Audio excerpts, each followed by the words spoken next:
Hello, everybody, and welcome to another episode of Putty's Podcast. I'm your host at Michael J. Putty. Very happy to be here. Very happy this week is over. What a horrible week.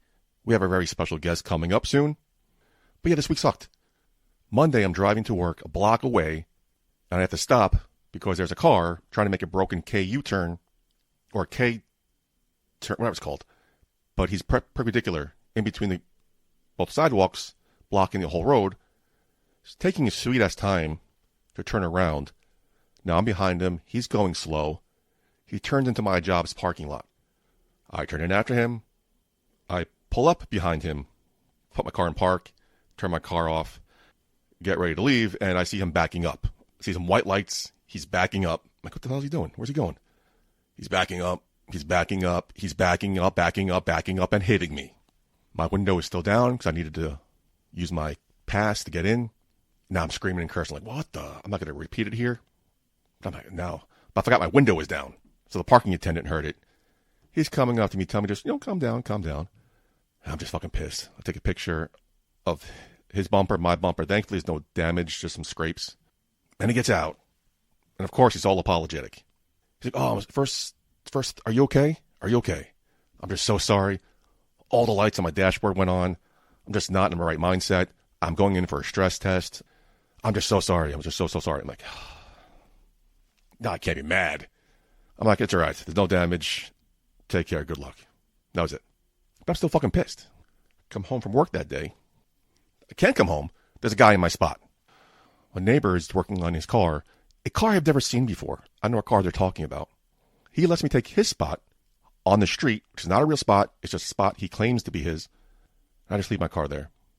Tuesday, pouring rain all day.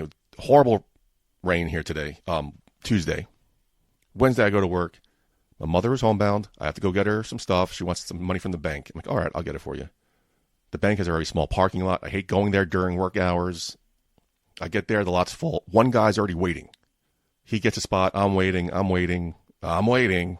I'm like, fuck this. I'll come later. I drive back home. The guy's in my spot again. Now I'm pissed. Just fuming about the day, the week I'm having. I decide, let me drive to another bank. For some reason, I touch my passenger seat, and it is soaking wet. The floor is soaking wet. My chair's fine. The floor is fine. The passenger side floor and seat in the back are soaking wet. I'm like, what the fuck is going on here? I've driven this car to my old job for years. No problems. Never got hit, no dings, no scratches, no nothing. I've been at this job 2 years today, December 5th, my second year there. My car's falling apart. The driver's side chair is broken. It feels like I'm in a carnival ride. Dings, dents, scrapes all over. The lid to the gas cap is falling off. I don't know what the fuck they're doing to my car here. I'm just very, very, very frustrated. My boss and manager might get me into another plot. Anyway, off topic. I go back to work. I'm fucking pissed. I pull in. Only one attendant is left. Everybody else went home. He doesn't know what it is. He feels that it's wet. No smell to it. No color discoloration. He's like, oh, I don't know. I can't help you. You have to come in tomorrow morning and talk to the supervisor. I go in. There's only one attendant in the morning for some reason. There's usually an army of them. Nope, only one attendant today. No supervisor. I'm like, all right. I'll come after work and see him. I come after work, explain the situation to him. He's very confused. He has no clue what it is. He brings somebody over, trying to figure out what it is. He goes with some other guys to check the car. Thankfully, it's still wet. 24 hours, still soaking wet. And my inside windows, all of them were fogged up when I first got into the car. All of them were crystallized from the inside, so I should have known something was up then. But yeah, they think it's from the rain the day before. I'm like, I could have sworn my car was dry Wednesday morning. That maybe the windows were left open? Why would you leave the fucking windows open when it's raining? 2 windows, mind you. Sometimes I get to my car and the window's cracked on the summer hot days. You know the scene in The Dark Knight where the Joker's hanging upside down by his foot? I got that dangle rearview mirror hanging thing. It's a little figurine of him hanging upside down. Well, a couple months ago, get to my car after work, and it's busted. It's shattered into a million pieces. like, what the fuck is this? What the fuck's going on? Didn't say anything of it at the time because I was so pissed. Never said it again because it was just whatever. My ex-girlfriend got me a replacement. I've noticed that's starting to fall apart now too. What the fuck are they doing to my car? My car's 21 years old. It was a hand-me-down from my parents. It already isn't that great of a shape.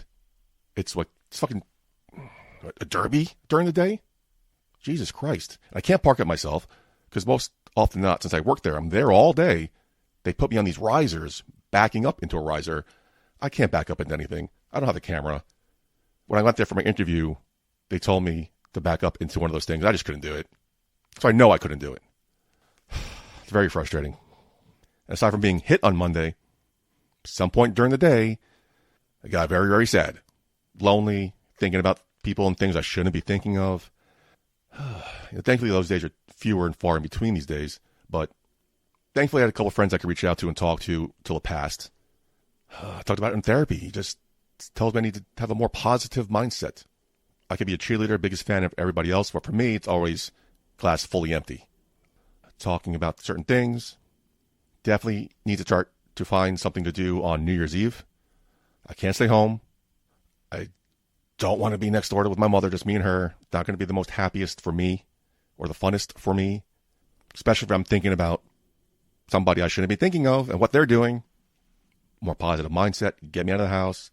Might head into the city. I'm thinking about going to AJ's bar. If they're even doing anything. But do I really want to schlep into the city by myself? So I don't know. I'm definitely trying to find something to do for New Year's Eve. Something fun. Don't know what that is yet, but I'm going to keep looking. In other news, I had coaching lesson number 2 on this voice acting career gig side hustle I'm trying to do. She thinks I'm doing very well. She loves the way I use the words, but I just talk too fast. I know that. Y'all listening know that. I need to slow it down. And she's giving me these techniques to slow down. I'm trying to do them. They're not working.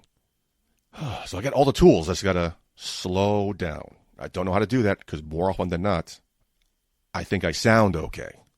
And then when I try to slow down, I come off too slow and choppy, as she said. Very frustrating. There's so much more work than I thought it was going to be. But I got to do the homework. Got some lessons some more copy I got to read and record. This has been an interesting experience. 2 lessons down, 6 more to go, including a 6-hour masterclass in January. On the weekends, thankfully. On a Saturday at noon. There goes my day. But anyway, I said we have a very special guest here tonight. We do. Enough about me. I now have to pack up the mobile studio, put everything in my car, what's left of it, schlep on out to Long Island, in the freezing cold, mind you. So wish me luck. Hope there's no traffic at this time. But while I do that, you'll listen to a little song, and at the end of it, I'll be in Long Island. The magic of radio or podcasts. It's Green Man. He's one of my closest friends. It's Green Man from Ecuador. He descends. It's Green Man drinking here at the bar table. Say hi to Abel. Say hi to Abel. Are you ready? No, Michael J. Putty, are you ready? Well, if you're ready and willing, I'm able, and welcome to another exciting edition of the Putty Podcast, most commonly known as the podcast, an Omega Studios production.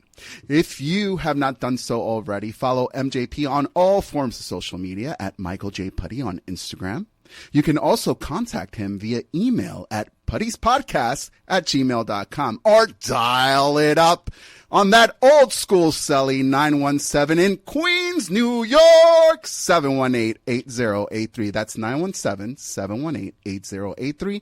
And leave your comments on all of his socials. For years, we have said that wrestling brings us together, and today is no different because today we are joined by the OGs of the wrestling podcast community, the ones, not the twos, your favorite podcast, with everybody saying MJP, yeah, Michael J. Putty, and yours truly, Abel Greenman Villamar. We're here. How during pre-testing you come off so low? Now it's so loud. the excitement, the blood is flowing. It has been a while since I've done this, and I'm like smiling ear to ear, brother. Wait till almost 2 years, I think. Right? It's Even longer. been a while. I'm just going to break up into song after the intro that you gave me. Finally, after all this years, I have a song fitting of the Green Man. I love it. You missed the Green Man? It was a time period in my life, so no, I don't miss it. But it was great while it lasted. I still legally own the rights to Green Man, by the way. So if I want to bring it back anytime I can, let's see what happens. Yeah. So anyway, yes, I made it safely to 156 garage. That's right. Set up, here we are. Braved the elements, made it safely. Now we're just sitting here in our garage. I thought it sounds echoey. We're in a garage. Yeah, that's what we're doing. We were just talking about how original we were back in the day where we're in the studio of Omega and just drinking, shooting the shit. And now we're drinking, shooting the shit in 156 Garage. Very similar to like Cody Rhodes and his podcasts. True. Very similar to everybody else who started drinking and just, it kind of makes just the conversation flow. It's one of the things, Absolutely. you know, it reminds us when we were at On and One or the Green in those college days, and you have a beer or two and we just talk about life and where it's going. What would old school college Putty be telling you now if he knew where you are today? Learn how to drive faster. Sooner, I should say. Probably cost me many relationships. But yeah, probably that. Great advice. And leave your old job sooner. Don't waste 22 and a half years of your life in a dead-end, low-paying job just to end in another one. So if we're going to reverse engineer this, if Michael J. Putty today, looking at Michael J. Putty 10 years from now, you would be looking at him, what do you think the advice you'd be giving yourself in the future for future Putty? Ooh, I don't know. Got to know what's going on in the future. What advice do I need? Do I need relationship advice? Do you? I don't know. Do you see in 10 years, do you see yourself married? At this rate, no. Okay. I think that ship has sailed. But Do you think you would be giving yourself relationship advice about being single or being in just relationships or not being married 10 years from now?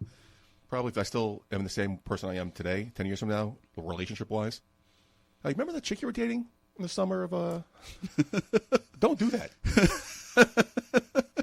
Do this. Do what you wanted to do after you broke up. Stuff like that. I feel it's the opposite, Mike. I think 10 years from now, okay, this new perspective, ever since you started this podcast, I've told you before, you know, you're very brave to put your life out in the open for everyone and anybody to listen to and know what's going on. You've put your relationship out, the heartbreak of your relationship, the troubles with your family's health, your health, the therapy that you're doing, and I think it's very brave. Thank you. I think that you would be telling future Putty, look at you now. Okay. You shouldn't have been worried about the things you were worried about then, because look at you now. You shouldn't have been kicking yourself in the arse so much about the job, the 9 to 5, how much you hate it, because look at you now. You shouldn't have been complaining about the horrible car, the horrible girls, the horrible life, because look at you now, right? If you had the perspective of even previous Putty where he was before and you were giving yourself advice, like the same, like look at you now. You did learn to drive. Look at you now. Okay. You had many meaningful relationships, and even though the last one ended in heartbreak, like still look at you now. You came through the other side and with a fresher perspective, I think. Look at you now. You left that 22 dead-end job. 22 and a half years. 22 and a half years. Wow. Let that sinking ship. So look at you now. Okay, that's good. Goes back to what I mentioned earlier in the show before you came on. Therapy was telling me to you need to do more of a positive mentality. You know, everybody else is very positive. When it comes to me, glass is completely empty. Well, you're right. Maybe I should start looking at a different point of view. Look at you now. Look at me now. Is that a song? Look at me now. This is exactly how karaoke nights started as well. We just start talking and then, hey, I like that song. No, I like that song. Let's go to karaoke. Christmas karaoke, 2 a.m. Why not? Didn't we do that one time? Went to Christmas karaoke, like around 10 or something. We spent like 3.5 hours. They kicked us out because they were closing.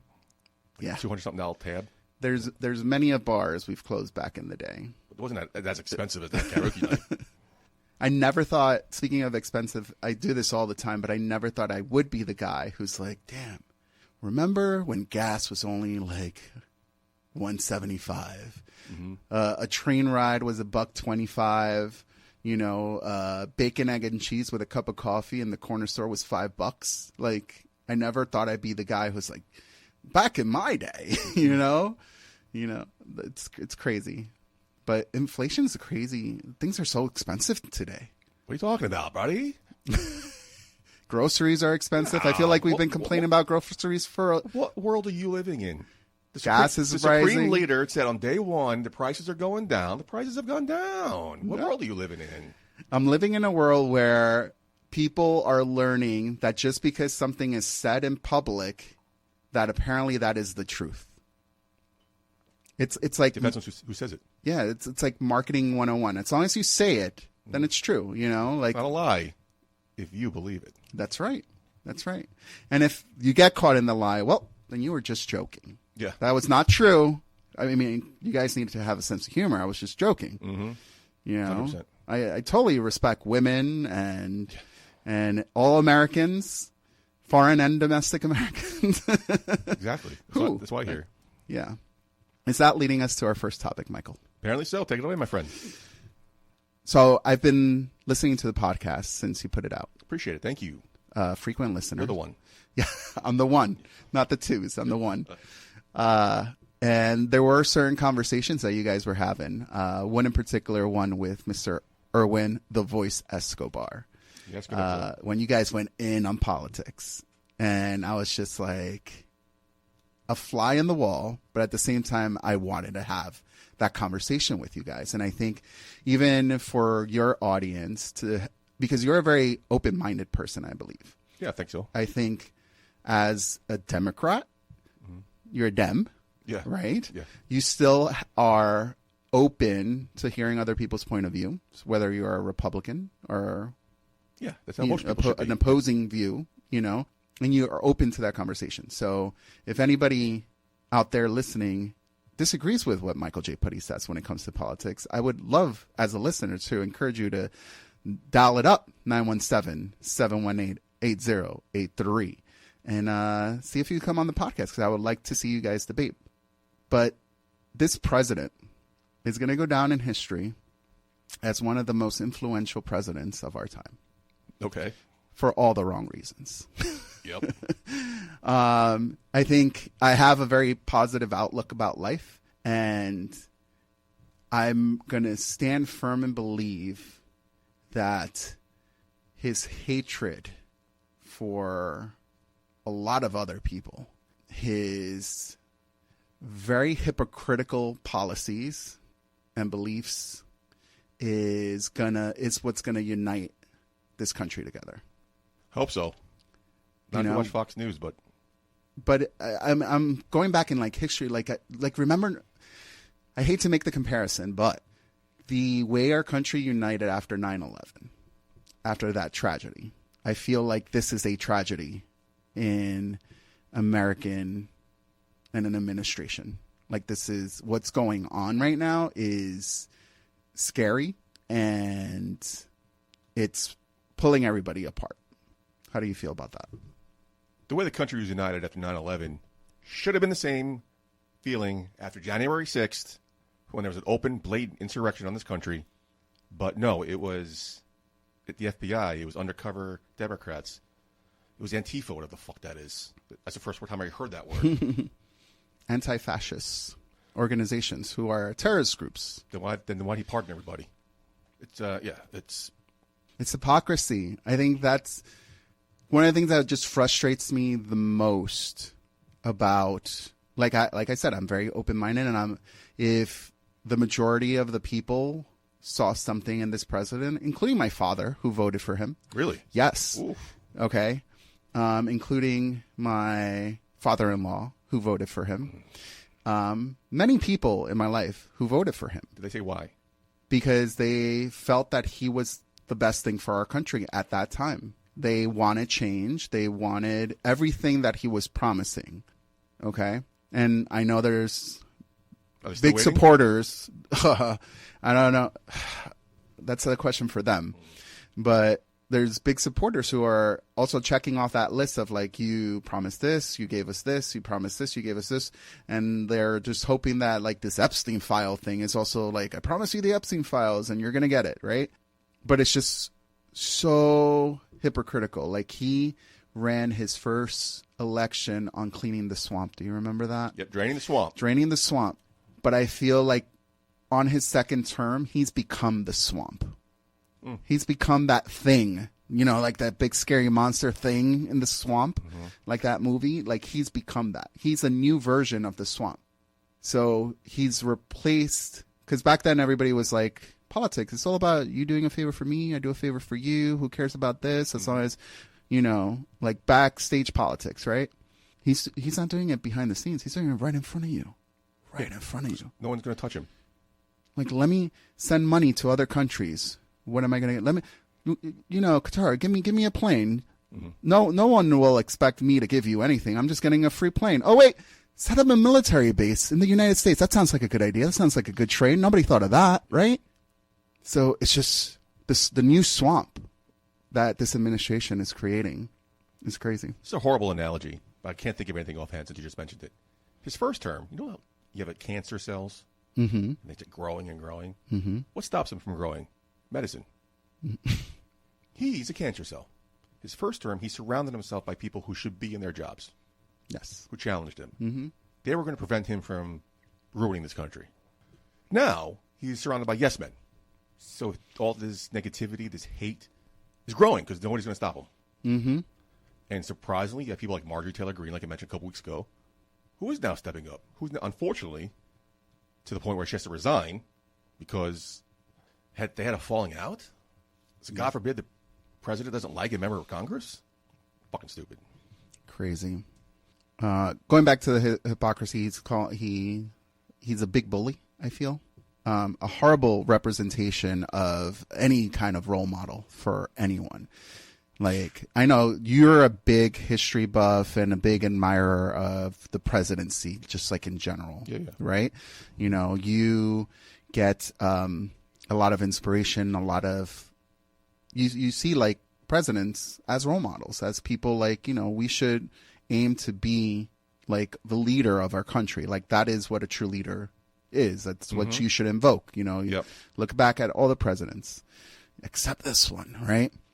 He's a big bully, calling President Joe Biden Sleepy Joe. Yet who was sleeping on TV this past week? Big old naps. More than once. And you talk about hypocrisy. Talk to me. Sleepy Joe. God forbid he fall asleep at a meeting. God forbid he caught falling asleep. I think at the UN somewhere he got caught falling asleep. Yeah. Because he's in the late 70s, almost 80s. Fox News attacked him on it. Yep. CNN attacked him on it. MSNBC, whatever it's called now, attacked him on it. News Nation had called him out on it. The news called him out on it. Trump falls asleep. MSNBC calls him out. CNN calls him out, et cetera, et cetera. Fox News is making excuses. Of course. It's okay that he does it. Yeah. I mean, That's the hypocrisy that pissed me off this week. There's no excuse for it.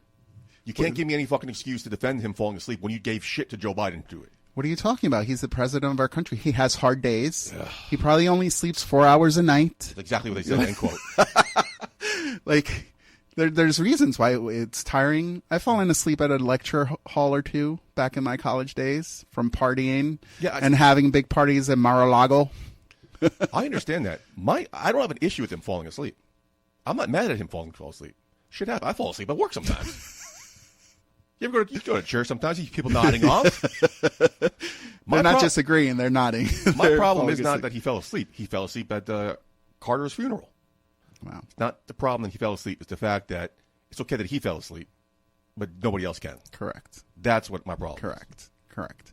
There's so many examples, and I think that's what is very frustrating when I look at American politics right now. It's like things that have happened before when other presidents were there all of a sudden are okay.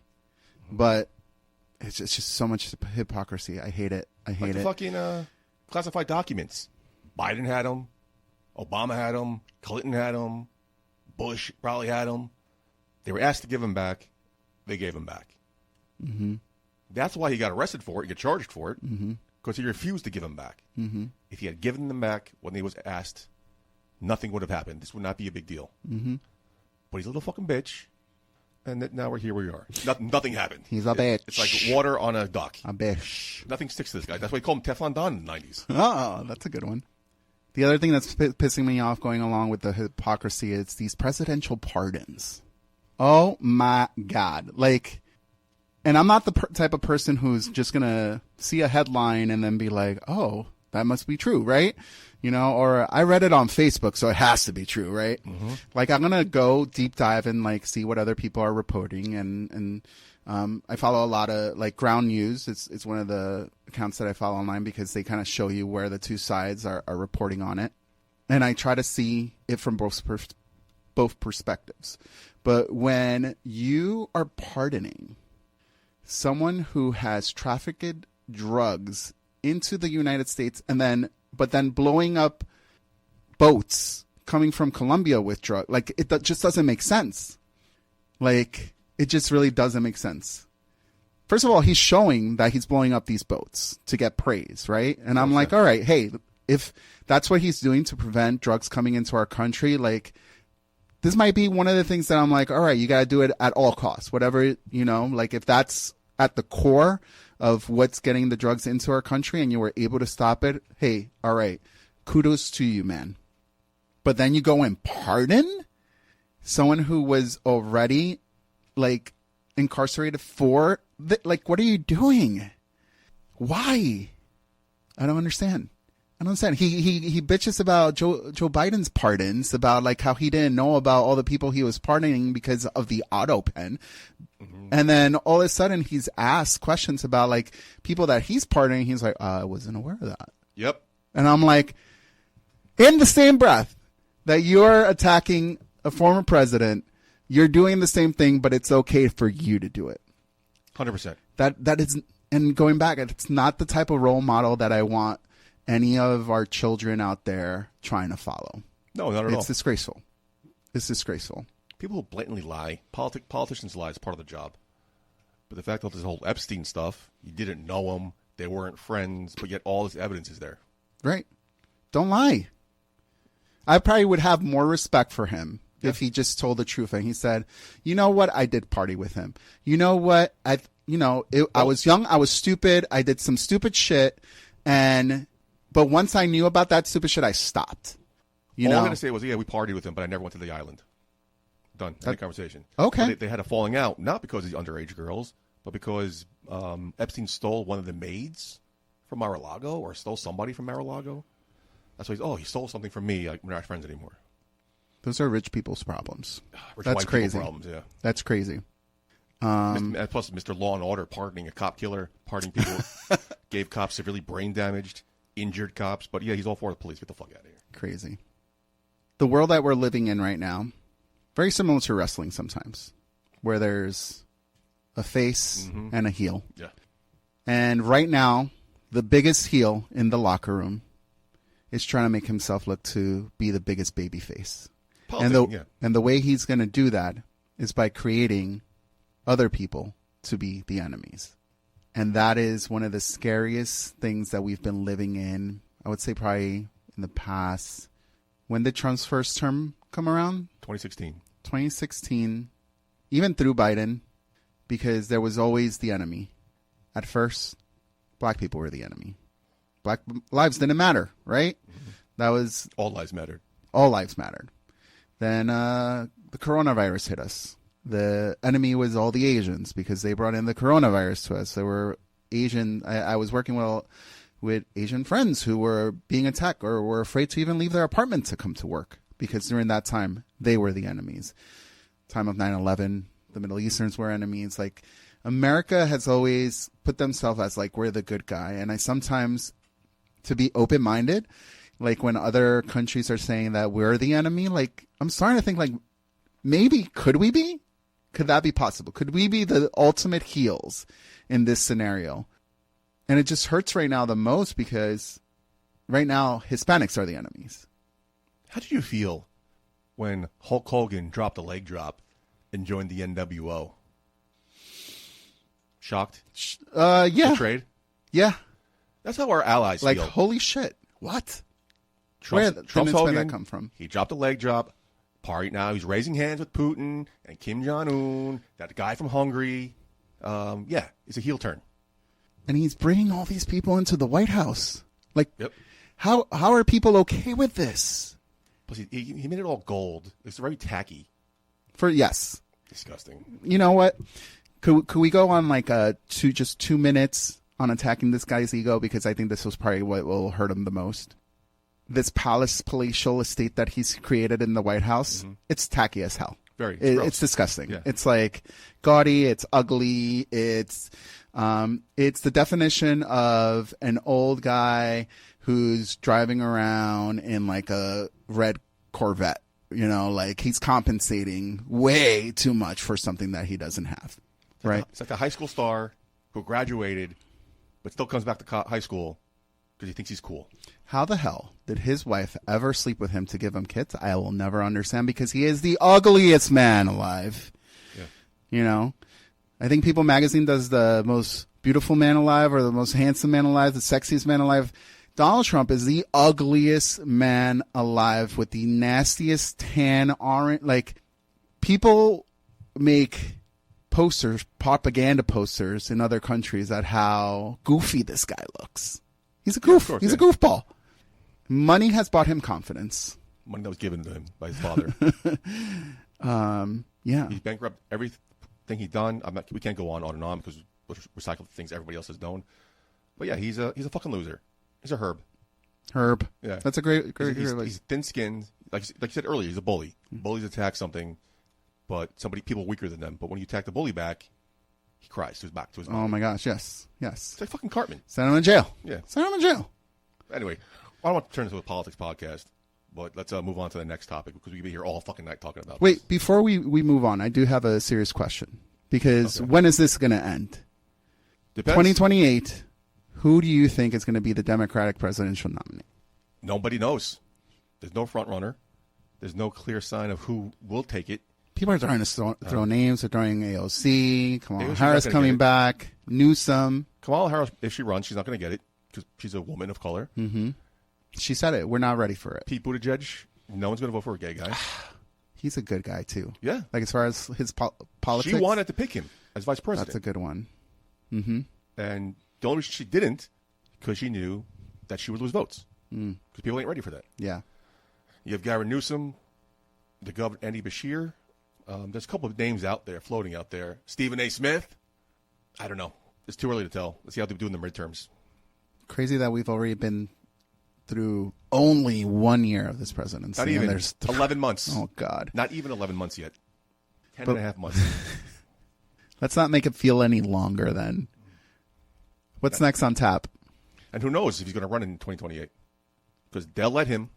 Well, like you said in a previous podcast, no one renovates a house with intention to leave. 100%. So who knows? Anyway, moving on. What's next on the list, buddy?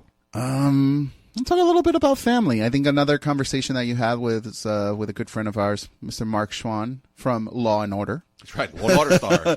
Law and Order star Mark Schwann, who you guys were talking about family and me becoming a girl dad. That's right. Had a little baby girl, July 19th. Okay. Love at first sight. I gotta tell you, I tell my wife this.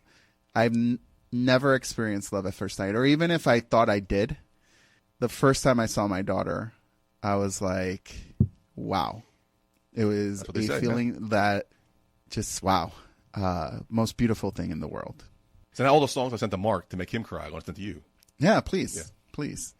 The other thing that many people don't talk about, going through a pregnancy for a woman obviously is very difficult, but no one takes it into perspective from a man's point of view. The last day, the day that you're in the hospital, when you know you're going in to hopefully leave with a healthy baby and a healthy wife, it is the most stressful day of your life, Okay. and the one day that you got to feel like you're not stressed about it at all. Like it's just another regular day. We got this. You got this, baby. Mm-hmm. Don't you worry. True. We're just going to have a baby. I got your back. Mm-hmm. Don't worry. We got this. And inside, you're just like, holy shit, holy shit, holy shit, holy shit. Like thinking of everything and anything that could go wrong, because anything and everything could go wrong. I believe it. I remember when my first was born, and, you know, I would say 18 hours into this delivery of her trying to get the baby out. Finally, they were like, oh, the baby's heartbeat is decreasing. I think we need to go and do a C-section.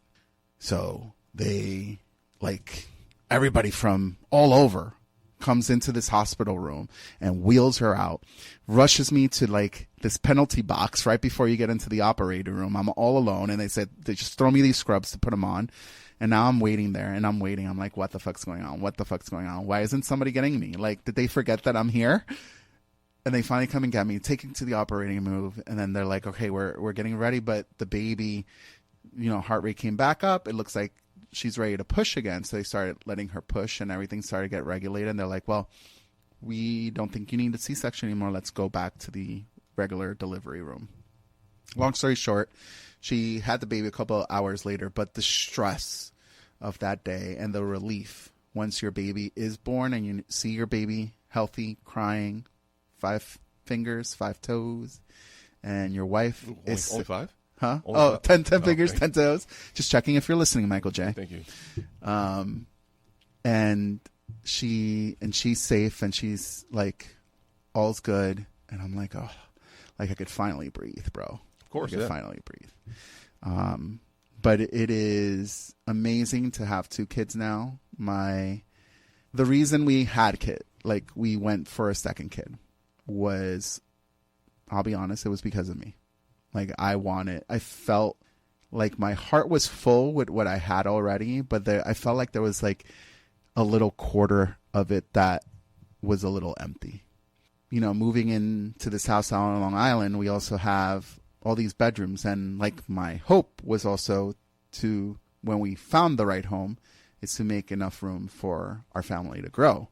So again, you're creating a future for this other person to be in, and she's not around. So I prayed really hard for many years for this baby, and then God finally answered and gave us our little one. So I'm very, very blessed. Now, stereotypically, the first baby's born. As we all know, parents are super sensitive. You want to hold the baby, you got to wash your hands, Yes. disinfect your hands. The pacifier drops on the floor, you got to disinfect it. Yes. But the second one comes around, he's fine. The pacifier fell, just wipe it on your shirt. You sneeze, that's fine, just hold it. Is that the same way when babies are different sexes? Yeah, I think it's just the second child. You're a lot wiser in knowing that, like, hey, like, the baby will be fine. I think one of the things that we smartened up the most in was taking the baby to the doctor. Okay. Like, if the baby sneezes, oh, the baby's sick, I gotta take her to the doctor. Oh, the baby's feeling a little warm, I gotta take her to the doctor. She doesn't have a fever, but she's feeling a little warm. Oh, she's crying, but that's not her regular cry, I gotta take her to the doctor. So for the first maybe 2 or 3 months when Logan was born, we went to the doctor maybe like every other week because there was something new. And like the doctor, we even joke around. He's like, oh, welcome back. You know, of course. He's like, I'm sure he's used to it. So, but you learn that after a while, you know the symptoms.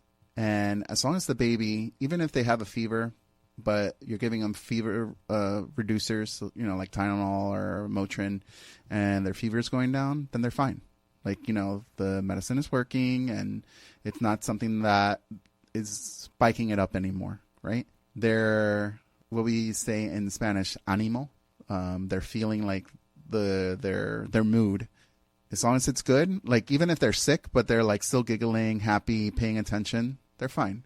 Same thing like us when we're like, I could go to work. You know, I'm a little sniffly, or I feel like I got a little bug on me, but I'll still go to work, right? We're fine. You know, we kind of get over it. Yeah. But man, it's great. It's great. And how's your firstborn taking to him? Loves it. Loves it. I've seen some videos of like, they're 8 years apart. How far apart are you and your brother? 7. Oh, okay. Do you feel like your brother growing up was always there for you, or What were your like, kids? Like when you were kids? Yeah, fighting, wrestling, playing around. But since there is that huge age gap, when we started distancing was when he wanted to not hang out with his little brother, hang out with his friends. I think early teens, maybe preteens. Yeah. And see what happens when he hits that age. Does he want to hang out with his sister, not a brother? Might be different. Maybe. But I've seen videos like on Instagram, like kids with that big age of difference, and it's like Logan feels like it's his baby. Like as much as it's our baby, it's his baby. Okay. Hope that continues. Yeah. Kids for you in the future? Probably not. Talked about it in a previous episode. Talked about it with my therapist. Have to face the reality. That's not in my cards for me. Would you want to Always be a did. father? Always did. I think you would be a great father. I think I would be a great one as well. But I just don't think it's in my cards. Do I want to be a father, woman in my 50s? I don't think so. I'm tired fucking now. Yeah, I don't want to feel like running around. Sebastian Maniscalco was on TV being interviewed. And he has little kids, and he's in his late 40s or 50s or something like that. And he's tired. Bad knees, bad back, you know. Is it worth it? I don't know. I don't experience it, so I don't know. Yeah. I don't know. I see you as a father one day. I do. We'll see. I do. Even if it's in your 50s or 60s. Aren't there like actors who have kids in their De Niro and Al Pacino in their 70s, 80s have newborns. There you go. They're still having kids. And They have the money for kids. That's plus a woman who loves them. You know, 10 years from now, Michael J. Putty, look at me now. Yeah, we'll see. Okay. Look at me now. But yeah, I love you, man. Appreciate it. Thank you. Love you too, brother. What's next? Friends? The show or in general? In general. They were on a break. Anyway. Friends becoming family. Oh, okay. This year I celebrated my birthday, which we briefly talked about. Our show, we went to a nice steakhouse. Yep. And I feel as the years go on, the group gets smaller and smaller, but what a nice time it was to spend time with you, John, Jen, Zia, my sister, my wife, and just enjoy each other's company, you know? Yeah, very nice, yeah. I loved it. I felt very full from the meal, but very full with love with the people who were in there. Yeah, and that was the point, yeah. You are someone who, when we pledged, like when I pledged and then you pledged a year later, semester right? Before, yeah, after, semester after, right? Spring 20, I think 2022, spring 2002. Wow. You know, they say brothers, but like your class was like brothers, like blood. Like it felt like blood. Yeah, we were good together, yeah. And to have our friendship pass the time that it has so many years now and still have you as my brother, it is a blessing. So thank you for being there. Thank you. 23 years, my friend. 23 years. 23. Wow. That's longer than you worked at the old job. Yeah. Wow. Good point. Round up. There you go. Look at us now. Yes. You were saying how good of a father you think you would be. And I think you would be a great father. Do you think you would be a great father because of the example that your father had on you? Yeah, of course. What kind of father was he? Great father. What define great? Put us first. Did anything for us, as a father should. I think I told the story here. Went out to dinner. I can imagine how after he come home from a long day in the city, multiple buses, multiple trains, he took us across the street to play with us. Again, I come home, I'm fucking tired. I barely want to move when I come home. Well, that's what fathers do for somebody they love, especially their children. What was Steve Harvey said? There's no man alive that wants you to do better than them, except your father. Well, that was true in my case. He said to me one night, like, please, just find something you're passionate about. So find something you want to do. Don't get stuck in a dead-end job just to have a job like I did. That's what he told you? That was. And then I left the bank just to end up in another fucking dead-end job. See what happens. Now I'm pursuing something else. So hopefully that something pans from that. And future me, whatever you just said, future me in his hands. Would be like, look at you now. Look at me now, yeah. By the way, I'm so happy for this journey that you've embarked, that you've shared with everybody about you doing the voiceover. See what happens. Yeah, I think it's awesome. Something different too. I don't know if I shared this with you before, but I think definitely one of the things that I'm trying to change from me growing up is there was a certain point, and I want to say maybe it was to like sophomore year in high school, where my parents were always like, you could be whatever you want to be. Dream big, be better than we are. just do whatever you want, whatever makes you happy. Yep. No matter what it is, as long as it makes you happy. And you never work a day in your life. Yep. That advice. But dream big, do whatever you want. And eventually I felt like sophomore year in high school, it changed. It started changing. It's like, well, Mark might enjoy this because I wanted to be an actor. Oh, nice. In high school, I was big into the drama and theater. Like, I did plays. Even in college, my first semester, I did backstage hand, and I was falling in love with like more of the backstage stuff because I'm like, that's why I kind of enjoy the editing and the producing of when we got together with the pod. And around sophomore year in high school, it started changing. It started saying like, well, how far could you really take this acting thing? Mm-hmm. And how long are you going to be trying to make something of yourself when you got bills to pay? And you want a family, right? So you got a family to support, and you want a car, right? So you got a lease or a finance to pay, and I'm sure you're going to want to go out, and you're going to have friends, and you're just adding up all these bills, and you're like, you're right. How am I going to do that with just a dream? So then you start thinking of like, well, what could I do? Where could I make money? And, years down the line, you just start going from job to job to try to figure out like where you fit in. But your dream just gets further and further away. That's a part of adulting they don't tell you about as a kid. They tell you, though, you be anything you want when you grow up. What did you want to be? I wanted to be a cop. Okay. Did you take the test? Yeah, I took the test. Okay. And I wanted to work in TV and film. Okay. Again, see what this voiceover thing takes me. It's a lot of work, and I'm not expecting much out of it. But one day at a time, my friend. And you've also put your money where your mouth is, too. Like the saying, it's not inexpensive just to take these classes, I'm sure. No, not at all. So, again, something you mentioned, thank God, good time to be single. One less expense I got to deal with. One less person bleeding me dry. Before we move on, like from things that we learned from our father. In my case, sometimes you learn from your father of like what you want to be and, how you want to be. And sometimes you go through an experience that makes you look at life as like, wow, this is what I don't want to be.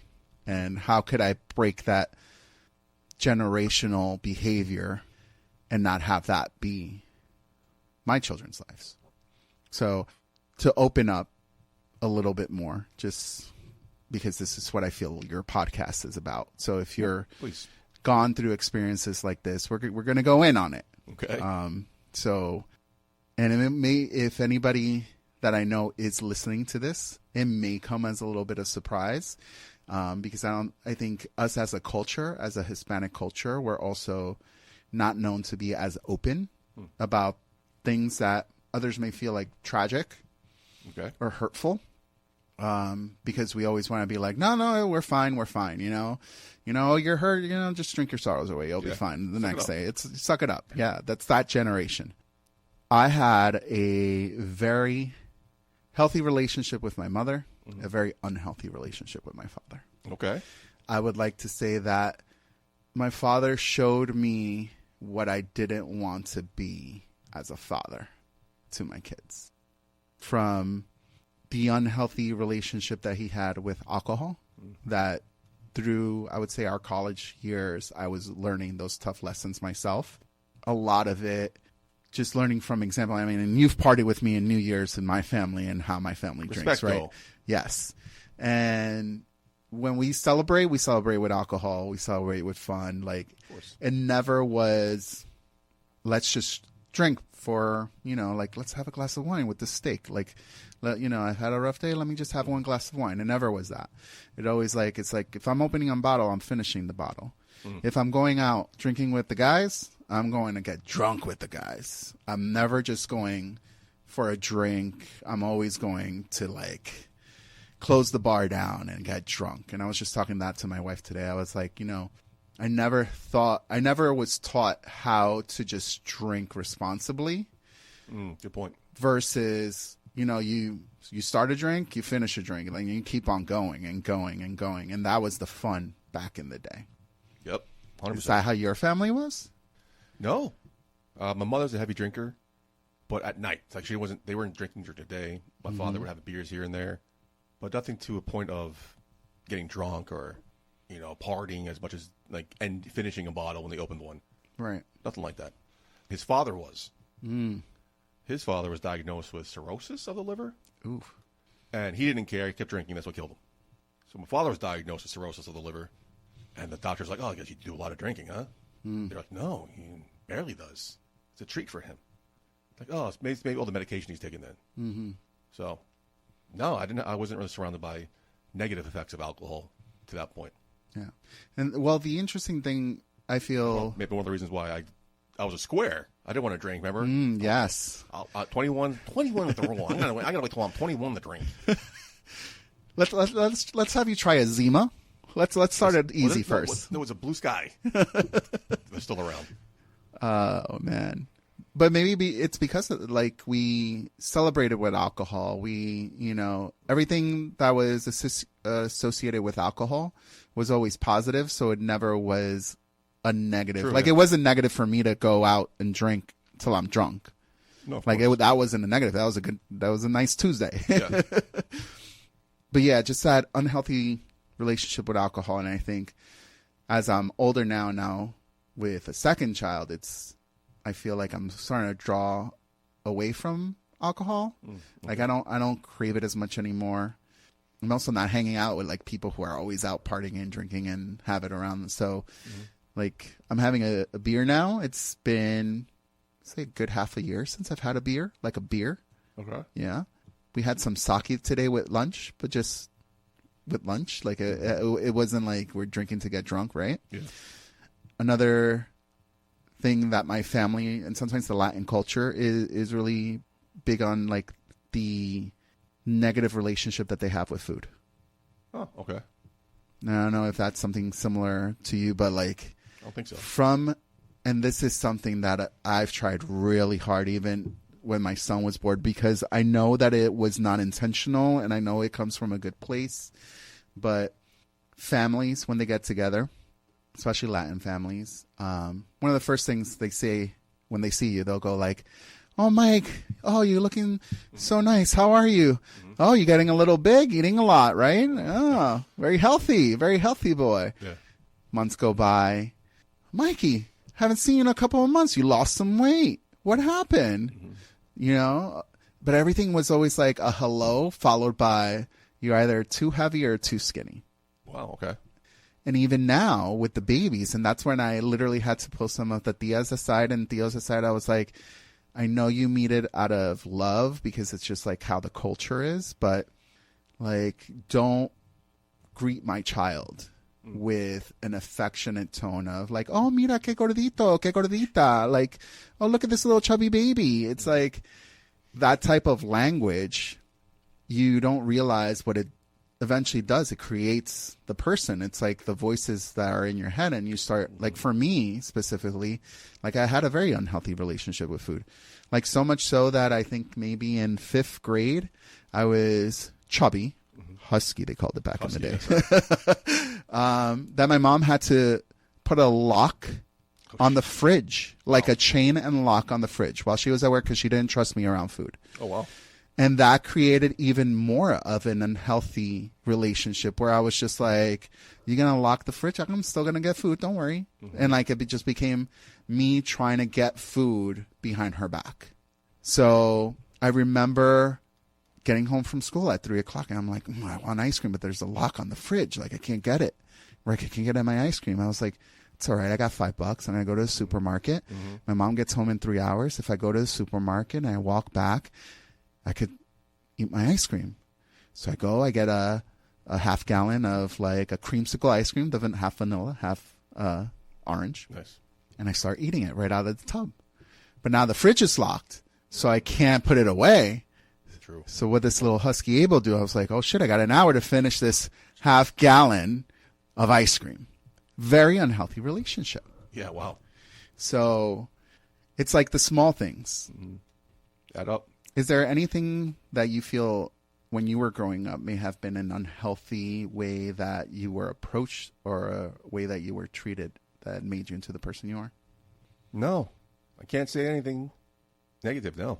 I had a pretty decent childhood. Nothing negatively That comes to mind. It's suppressed deep down. And, That's a blessing. yeah. That's a blessing. I think the last thing, and I'll leave you with this and my trauma, the physical abuse of. I mean, we joke about it now as a culture, being hit with a chancleta, or like the comedians, the Spanish comedians will always be like, when I was young, and if I would never talk to my mother that way, she would throw whatever she had in her hand, whether it be a control. I once had an iron thrown at me, a frying pan. The pot was full with boiling water, and that thing was launched straight at my head. You had the same conversation? You think it's funny? At Thanksgiving. People are so surprised that my parents never hit me with a chancleta. Yeah, but it's the culture. Mother's Day, I think when my son was maybe 3, I finally decided that the only way I could personally move forward with a positive outlook of being a father to my son at that point was I had to forgive my father for the unbeknownst to him trauma that he caused on me. Was his father the same way? He was worse. So the crazy thing is my grandmother passed away, and this is maybe 3 years ago now.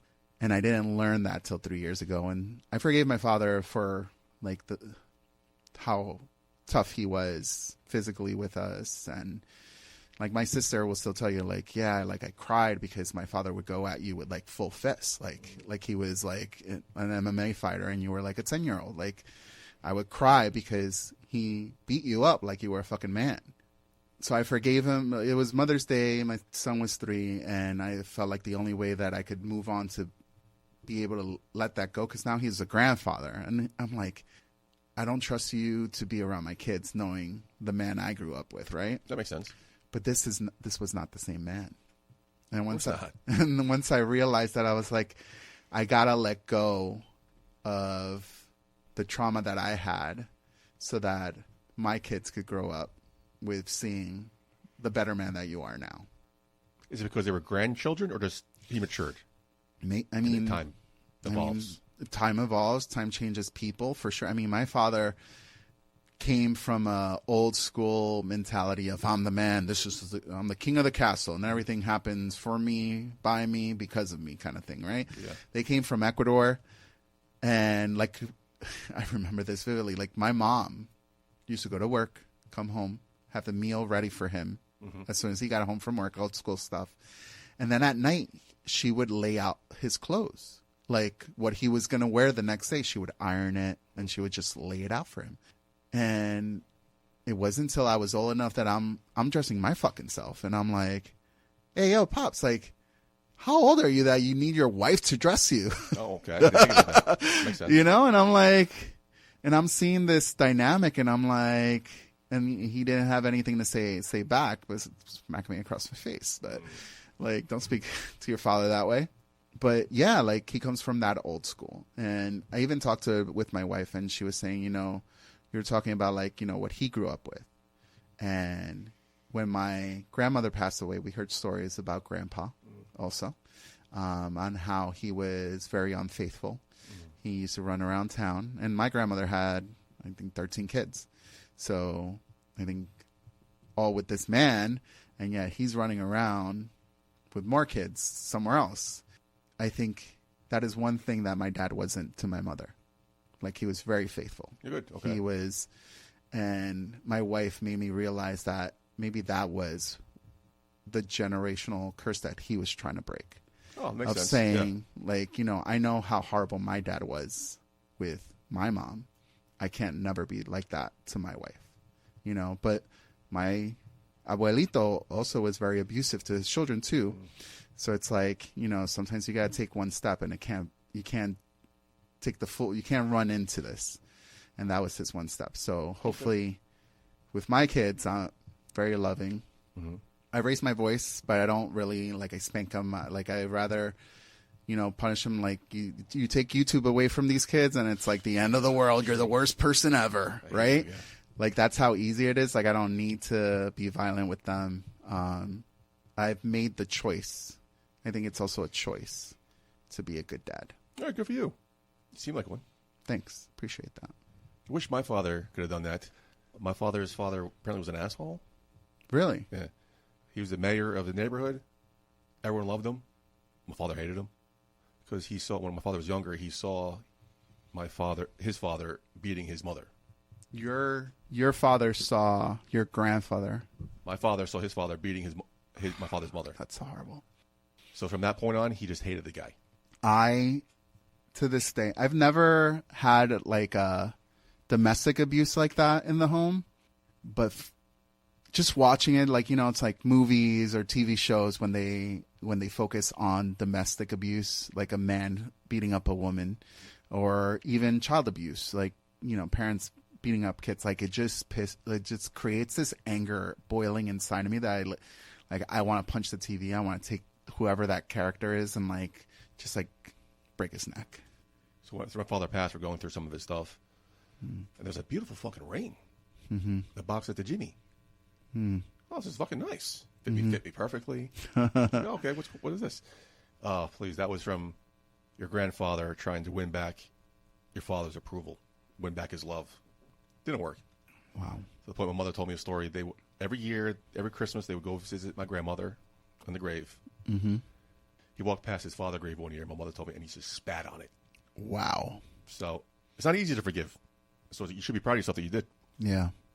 I think I might have been something I saw on social media, like to be able to move on. Like, forgiveness is definitely one of the things, and definitely helps. It was hard because even though I remember when I did it, I think it was 3 years consistently that I had the thought, like, I need to do this. I need to do this. I can't do this. Why would I do this? Mm-hmm. And I was internally going back and forth until finally I was like, no, we need to put this to bed. There's an older guy I worked with whose mother and grandparents raised him because his father was a worthless piece of shit. Mm-hmm. Abuser, cheater, alcoholic, whatever. So we came up, kids and future, and he's older. I think he was in his 50s or 60s at the time. And kids came up. He goes, oh, I never wanted kids because my father was abusive. He was mean to me, and I didn't want to do that to my kids. Yeah. I'm like, well, you don't necessarily, now that you're aware of it, doesn't necessarily mean you're going to. It's not genetic. But some people feel like that. Yeah, I mean, some people are just shown that example of how to be a father, and you just think that, oh, that's how you have to be. Yep. When you had Mark on the show, and I think you guys were talking about, like, what is the difference between raising a boy and a girl? There is definitely a difference, and I think with raising a boy, you want to be a little bit tougher on them because, you want to toughen the boys up a little bit, make sure they don't take shit from no one. I think I'm going to be the same thing with my daughter, though. Like, I don't want her to take shit from no one. But I think kids learn a lot from the examples and the teachings of what you verbally don't say, like just your actions, like the way I treat my wife, his mother. Like, that's what he's going to learn from. And hopefully that's the kind of man he would be. Hopefully loving to his wife, to his daughter, to his kids, always being there, always being present. And those are the kind of things you can't just be like, hey, son, you got to be there for your family, right? Yep. You have to show them what that looks like so that they could repeat that and be that role model to them. 100%. Doing a good job, my friend. Doing a good job. Thanks, Mike. Thanks, Moggle. Well, ladies and gentlemen, believe it or not, that's only part one of my lengthy conversation with the one and only Green Man. Part 2 will be available next week, so stay tuned for that. You don't want to miss that, with a very special guest. Actually, make that 2 special guests joining us. So until next week, I've been your host at Michael J. Putty. Putty out.